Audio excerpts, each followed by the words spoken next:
Hi, hello to everyone. This is Kavis IAS, and we are going to talk about a very important topic, Bihar caste based survey data out. Now, ये कोई regional topic नहीं है, इसका पूरी तरह से relation जो है वो यूपीएससी से है। यूपीएससी का अगर हम लोग बात करें तो जीएस पेपर 1 और जीएस पेपर 2 से इसका डायरेक्ट लिंकेज है, और यूपीएससी ने पहले भी इस तरह के क्वेश्चन पूछे हैं जो डायरेक्ट सेंसस से बेस्ड होते हैं। और अगर हम लोग इंडिया का पूरा सेंसस की भी बात करें, जो 2021 का सेंसस था, वो भी मुद्दे में रहता है, क्योंकि उसका जो सेंसस करना था 2021 का वो डिलेड चल रहा है। और जो 2011 का जो सेंसस था उसमें कास्ट को इंक्लूड नहीं किया गया था, मतलब कास्ट को इंक्लूड किया गया था पर जो रॉ डाटा है उसमें पब्लिश ही नहीं किया गया था बिकॉज ऑफ सर्टन इनएक्यूरेसी। तो ये जो सेंसस का मुद्दा होता है ना, वो हमेशा क्या होता है, न्यूज में होता है। जीएस पेपर 2, जीएस पेपर 1 में पॉलिटी, इंडियन डेमोग्राफिक्स और इंडियन सोसाइटी का ये हिस्सा है। कंटेक्स्ट क्या है, रिसेंटली कास्ट सर्वे डाटा बिहार ने प्रोवाइड किया है जो कि स्टेट की जो डेमोग्राफिक कंपोजिशन है उसके बारे में बता रहा है कि जो बिहार है उसमें कौन कौन समुदाय का कितना बड़ा रोल है। और डाटा जो है वो बहुत ही ज़्यादा इंटरेस्टिंग इसलिए भी है क्योंकि कुछ ऐसे फाइंडिंग है जो ये बता रहा है कि एक ही समाज जो है उसके पास इतना ज़्यादा पावर है कि वो डोमिनेट कर सकता है, और यही सारे डाटा का पॉलिटिकल पार्टी आगे चल करके यूज़ भी कर सकते हैं अपनी राजनीति के लिए। इसको भी समझेंगे। What is the purpose of the caste based सर्वे। अगर आप नोट्स के हिसाब से चलेंगे तो बहुत ही अच्छा पॉइंट निकलेगा कि अगर कास्ट बेस्ड सर्वे हमारे पास होगा तो पॉलिसीज़ बनाने में बहुत ज़्यादा मदद मिलेगी। लोगों के लिए मार्जिनलाइज जो कम्युनिटीज़ होती हैं उनके लिए प्रोग्राम्स चलाने में बहुत फ़ायदा होगा। लेकिन you have to understand this, इसमें भी जो हित है ना वो पॉलिटिकल पार्टीज़ का ही है, क्योंकि जब उन्हें पता चल जाएगा कि कौन सा समाज की कितने हिस्सेदारी है, वो क्या कर सकते हैं, उसी तरह से वो पॉलिटिकल स्ट्रेटेजीज बना सकते हैं और उसी तरह से वो मूव करेंगे आने वाले चुनाव में। तो ऑफकोर्स लिखने के लिए ठीक है कि मार्जिनल कम्युनिटीज़ के लिए और पॉलिसीज़ को इम्प्रूव करने के लिए ये कास्ट सर्वे होता है, लेकिन आपको थोड़ा सा रियलिटी को भी समझना होगा।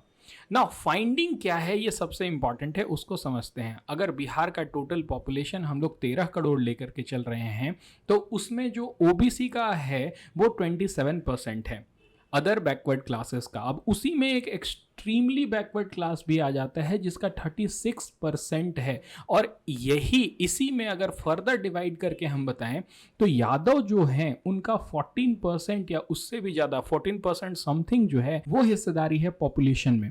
ना ये जो 14% है ना वो बहुत ही बड़ा रोल प्ले करेगा किसी भी पार्टी को वहां पर सरकार बनाने के लिए, और ये इंपॉर्टेंट था इस गवर्नमेंट के लिए कि वो रिलीज करके बताए कि अभी जो समीकरण बन रहा है बिहार में वो उनके तरफ है।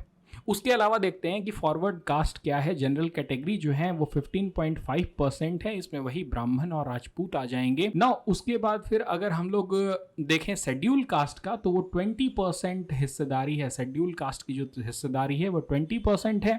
शेड्यूल ट्राइब की 1.6% है, और ये भी इसलिए है क्योंकि नीचे का जो रीजन है वो झारखंड से जुड़ा हुआ है, तो कुछ रीजन है वहां पर एसटी कम्युनिटीज भी मिल जाते हैं। अगर रिलीजन वाइज हम लोग क्या करें, डिवाइड करें, तो हिंदू की जो पॉपुलेशन है वो 82% है और मुस्लिम की जो पॉपुलेशन है वो 17.72% है। तो ऑफ कोर्स मुस्लिम में भी कास्ट होते हैं, ऊंचे जात और नीचे जातों में मुस्लिम्स भी डिवाइडेड हैं, और जहां तक मुझे रिमेंबर है कि 12% जो हैं वो नीची जाती हैं मुस्लिम में, और 4% जो है वो ऊंची जाती हैं, और सर्टन आप बुद्धिस्ट, क्रिश्चियन, सिख, जैन भी मिल जाएंगे, पर ये बहुत ही स्मॉल मार्जिन में अवेलेबल हैं पूरे बिहार में।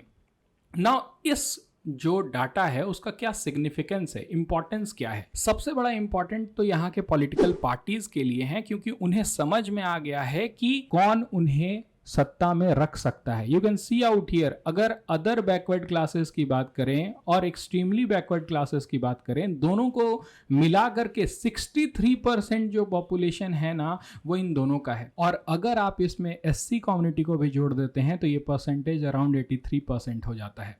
तो ये क्या कर रहा है, हाईलाइट कर रहा है डाइवर्स कास्ट लैंडस्केप को।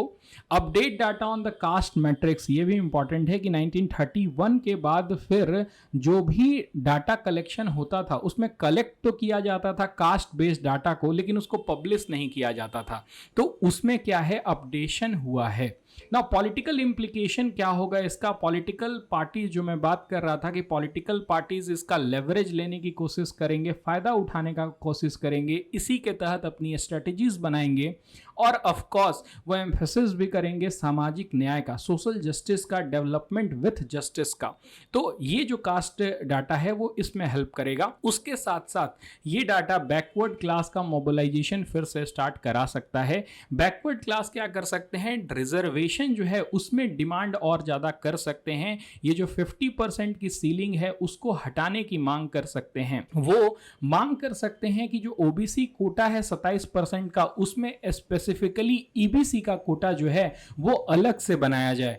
वोट बैंक पॉलिटिक्स जो मैं 83% बोल रहा था, you can see out here, election के टर्म में अगर बात करें तो 82% जो बिहार का पॉपुलेशन होगा वो कॉम्प्राइज करेगा एक्सट्रीमली बैकवर्ड क्लास को, ओबीसी को और एससी समाज को। तो ये क्या हो जाएगा, एक क्रिटिकल वोट बैंक हो जाएगा। तो जातीय समीकरण से ही आगे चुनाव होगा और जीत होगी पॉलिटिकल पार्टीज की। थोड़ा सा कास्ट का हिस्ट्री देख लेते हैं, कास्ट सर्वे का। मैंने अभी आपको बताया कि 1931 तक हुआ था, वही यहाँ पर लिखा हुआ है कि census until 1931 had data on caste, लेकिन 1941 के बाद डाटा कलेक्ट तो किया गया पर पब्लिश नहीं किया गया। जो 1951 से 2011 तक जो भी डाटा मिला उसमें सिर्फ और सिर्फ एससी और एसटी का ही जो नंबर है उसको पब्लिश किया गया। ओबीसी का नंबर जो है वो उसमें भी जो कास्ट बेस्ड नंबर है उसको रिलीज नहीं किया गया। अगर सोशियो इकोनॉमिक कास्ट सेंसस 2011 की बात करें तो डिफरेंट कम्युनिटीज का जो डाटा है वो कलेक्ट किया गया था।